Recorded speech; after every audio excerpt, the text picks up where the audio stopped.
मित्रांनो, बदलापूर येथील अष्टांग योगीधाम येथे लक्ष्मीचंद बोलावले कॉलेजच्या माध्यमातून आयोजित केलेल्या NSS कॅम्पमध्ये सहभागी होण्याची संधी मिळाली. इंस्टाग्राम आणि यूट्यूबवर अनेक ब्लॉग्स पाहिल्यानंतर मनात विचार आला, आपणही हा अनुभव शब्दात आणि व्हिडिओत मांडायला हवा. आणि तिथूनच या मिनी ब्लॉगची आम्ही पहिल्यांदा सुरुवात करीत आहोत. आंबिवली ते बदलापूर असा आमचा प्रवास सुरू झाला. मी ऐश्वर्या जाधव पवार आणि जे बाईक चालवत आहेत ते शाहीर आकाश पवार आणि दुसऱ्या बाईकवर आमचे मित्र शाहीर भीमराव खेत्रेही सोबत आहेत. प्रवासात एक वेगळी ऊर्जा जाणवत होती. अष्टांग योगीधाम येथे पोहोचलो तेव्हा महाविद्यालयातील शिक्षकांनी आमचे मनापासून स्वागत केले. थोडा उशीर झाला असला तरी कोळी सर आणि नागले सर यांनी कार्यक्रमाची तयारी आधीच करून ठेवली होती. आम्ही पोहोचताच विद्यार्थ्यांनी उत्साहाने स्वागत केले आणि कार्यक्रमाची धमाकेदार सुरुवात झाली.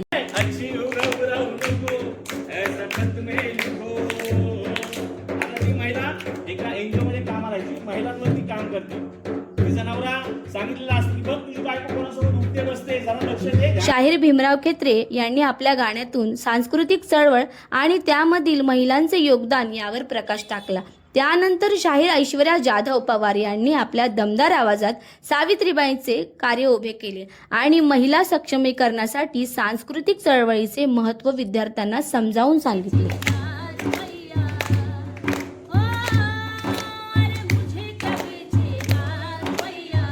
नंतर नागले सरांनी आपल्या शाहिरीतून आणि काही प्रभावी प्रयोगामधून अंधश्रद्धेविरोधात जागृती केली. विद्यार्थ्यांना विचार करायला भाग पाडणारे मुद्दे त्यांनी मांडले. कार्यक्रम रंगात आला असताना आमचा एनर्जी ड्रिंक म्हणजे आमचा चहा आला आणि वातावरण आणखी जोशात भरलं. संध्याकाळ होत चालली होती. अंधार पडत होता. विद्यार्थ्यांना भूकही लागली होती, पण तरीही त्यांचा उत्साह कमी झाला नाही. त्यांनी कार्यक्रम चालू ठेवण्याचा आग्रह.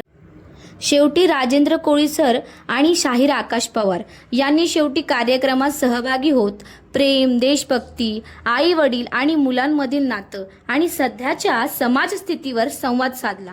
कथा, कविता आणि गाण्याच्या माध्यमातून विद्यार्थ्यांपर्यंत माणुसकीचा संदेश पोहोचवण्याचा प्रयत्न केला.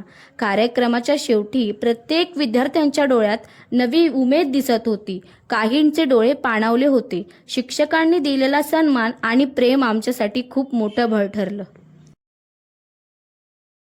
सगळ्यांचा निरोप घेऊन आम्ही पुढच्या प्रवासाला निघालो, नव्या विचारांच्या शोधात, नव्या प्रकाशाच्या दिशेने.